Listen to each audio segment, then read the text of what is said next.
pagi teman-teman semua. Jadi kami dari kelompok 4 di sini sedang berada di CV Botani Flora dengan Bapak siapa? Dengan Andri. Oke, jadi teman-teman semua, Botani Flora ini merupakan sebuah perusahaan yang bergerak dengan bidang pembibitan tanaman florikultura atau yang kita tahu sebagai tanaman hias, betul ya Pak? Betul. Betul. Nah, untuk di sini sendiri tuh awal mula Bapak punya interest ke bidang tanaman hias ini tuh apa Pak? Dari hobi atau? Awal mulanya dari lingkungan. Karena di lingkungan di Kota Batu ini ya, di Kota Batu ini hampir sekitar 40%. 40% penghasilan warga di sini itu adalah menjual tanaman hias. Oh iya. Sayuran sama buah-buahan, apel dan jeruk kan kayak gitu. Lah yang tanaman hias ini mereka itu mayoritas di sini. Nah, mayoritas saya ini kan tadinya pendatang. Intinya, Botani Flora hadir untuk dunia tanaman hias, pasar, domestik, dan global.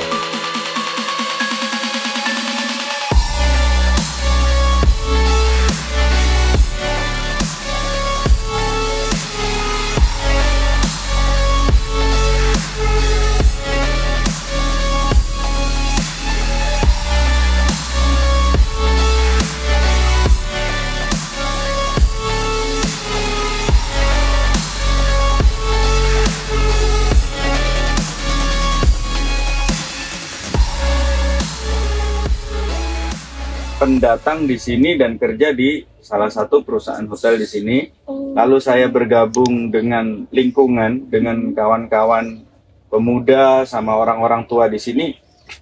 Mereka itu rasanya sejahtera banget gitu. Hidupnya sederhana, terus sejahtera. Aku lihat mereka itu bertani. Akhirnya diputuskan setelah di sini selama 10 tahun, aku mulai belajar dan mulai ikut mereka dan sekarang jadilah petani tanaman hias. Seperti lingkungan juga. Gitu. Nah, kalau untuk mulai pertama kali usaha ini itu dari tahun? Dari kalau dibilang tahun ya. Kalau dibilang tahun mungkin rame-ramenya zaman anthurium booming. Waktu itu sekitar 2008. Oh, 2008 di situ kagetnya tanaman harga bisa sampai ratusan juta. Sampai ada yang miliar juga gitu kan satu pohon. Nah, saya nggak bermain yang kelasnya yang seperti itu, tapi saya waktu itu sudah mulai menjajaki tanaman. Dan ketika anthurium itu booming, saya nggak ada modal untuk beli anthurium, saya malah bermain sansevieria. Saya jadi nyisih lah, apa yang namanya nyisih bahasa Jawa. Jadi ngambil sesuatu yang beda dari ya, kalau orang-orang set A saya main di set B gitu. Karena waktu itu di sansevieria saya berpikir saya suka sama tanamannya dan saya akhirnya perdalam terus memperluas di komunitas ternyata sampai sekarang dan ya alhamdulillah diakui di komunitas. Kalau untuk tanaman sansevieria yang ditanam ini tuh varietas atau jenisnya tuh ada apa aja Pak? Boleh mungkin sambil ribuan.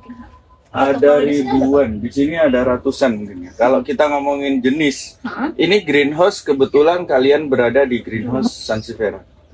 Jadi nggak ada tanaman lain selain sansevieria di sini yang dibudidaya ya. Gitu. Nah kalau yang di rumah, yang di atas rumah itu kan kebanyakan anthurium, anthurium sama agave. Nah di greenhouse depan itu ada aroid, ada philodendron. Sama alocasia dan lain-lain. Kalau di sini khususnya sansevieria. Karena saya sebenarnya main semua tanaman. Karena tanaman hias ini kan bukan kebutuhan pokok. Betul. Jadi kalau kita mau bertani dan berdagang, tanaman ini ada yang namanya era atau tren. Betul. Nah, seperti waktu COVID kemarin itu eranya aroid. Di mana seperti jenis Verocosum, jenis Philodendron yang lain itu bisa per daun bisa 1 juta, 1,5 gitu kan. Sekarang harganya 25.000. Lah, ketika di eranya Philodendron ya, aku juga harus main di Philodendron.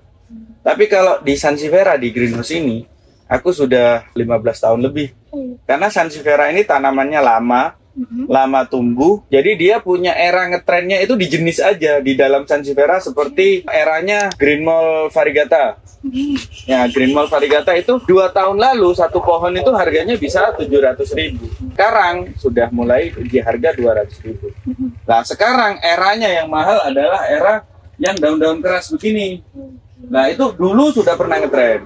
Sekarang ya wis begitulah tanaman hias. Di mana budidayanya itu dia itu sedikit, permintaan pasar itu banyak, ya otomatis itu akan menjadi lebih mahal dari yang lainnya. Itu aja. Kita mau tahu nih Pak, tadi kan ada jenis-jenisnya dan sebagainya. Kalau upaya atau prosesnya gimana sih cara pembibitannya? Terus kayak treatment apa yang dilakukan ketika Bapak, ini kan kita lagi lihat penanaman, terus kayak tadi ada anakannya juga. Nah itu untuk tiap jenis tanaman itu proses seperti apa? Mungkin terutama di Sansevieria ini.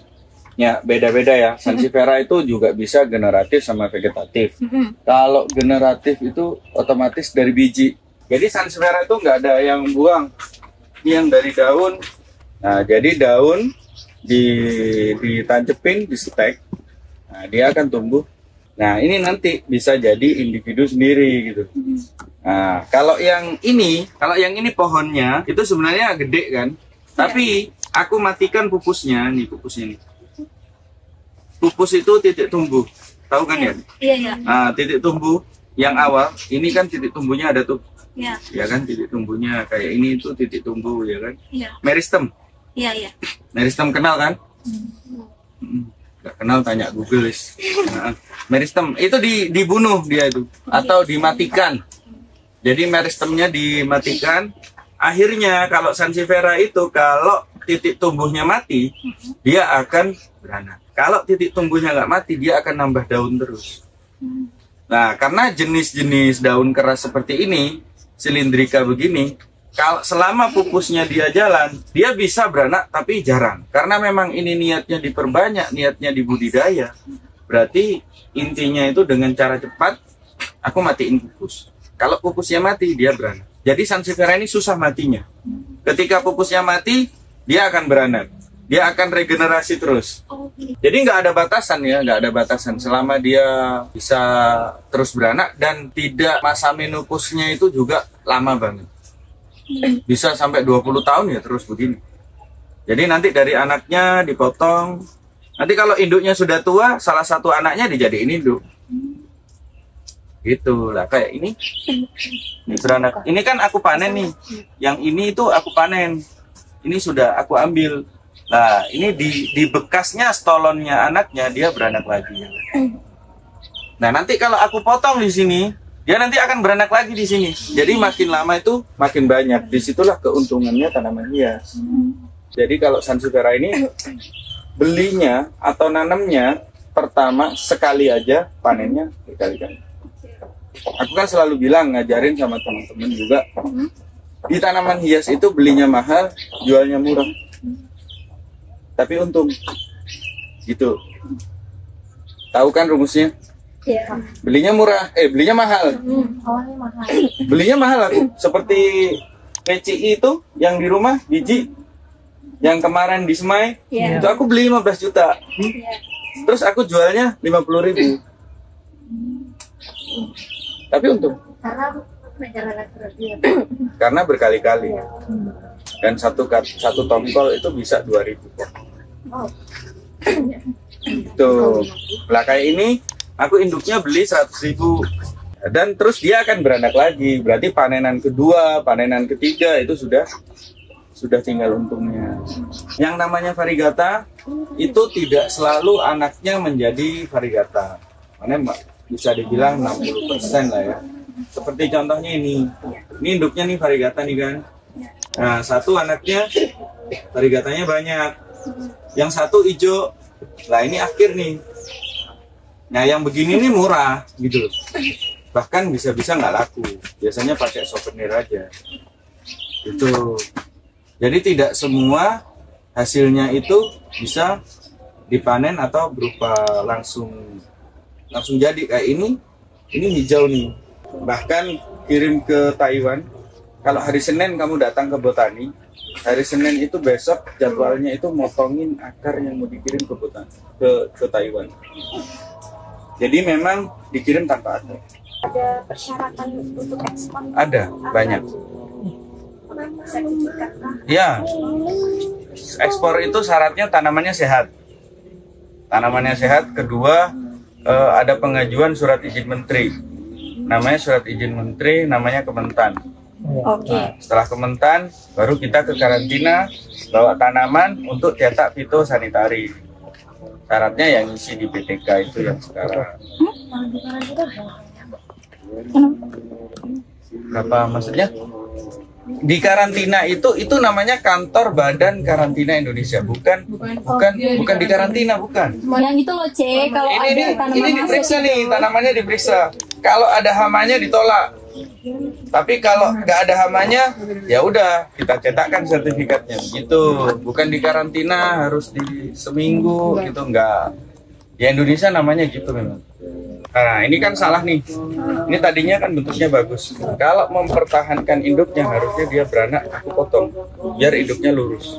Nah karena anaknya dipertahankan biar banyak, akhirnya induknya menjelek.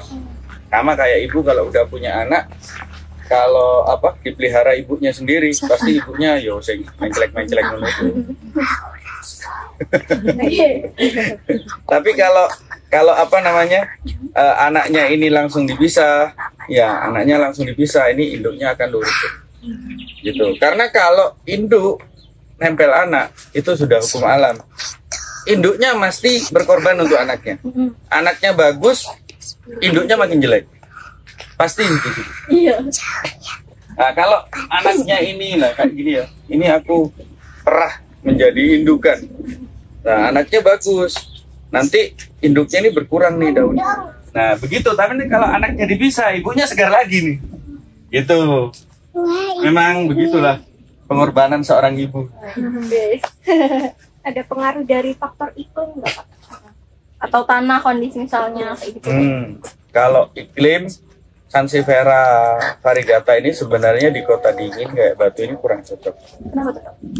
Karena Sansevieria ini tanaman yang suka sumuk, bukan panas loh ya.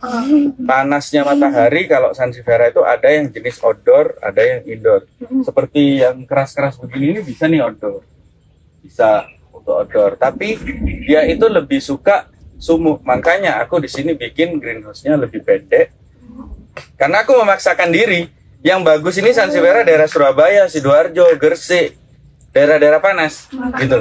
Nah, komposisinya itu tergantung selera kita di daerah rumah kita. Kalau di daerah Kalimantan itu panasnya berlebih gitu kan, panasnya berlebih, ya otomatis pasir malangnya atau lava rocknya ini sedikit, tapi humusnya lebih banyak, karena dia akan basah lebih lama.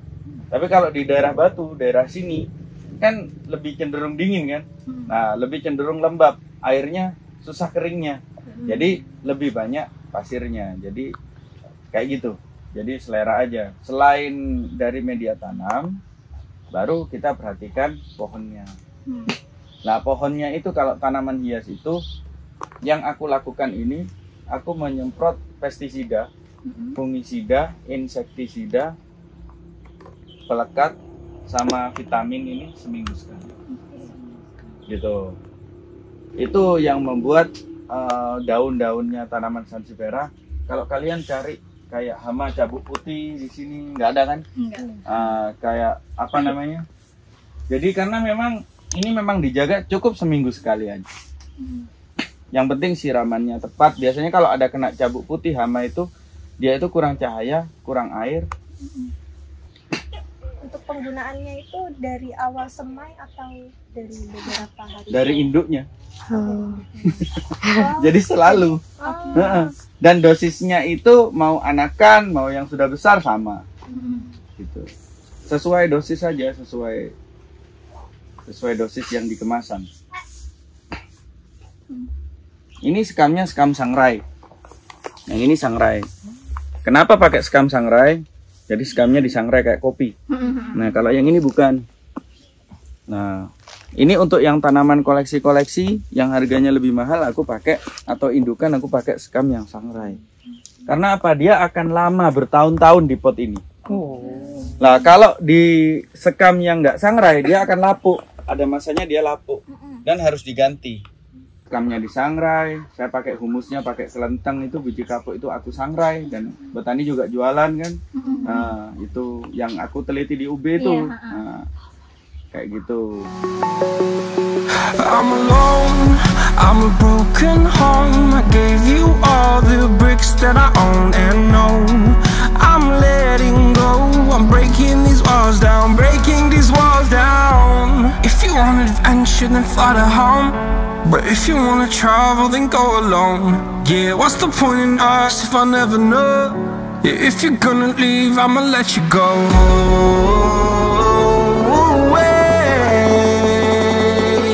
I'm tired.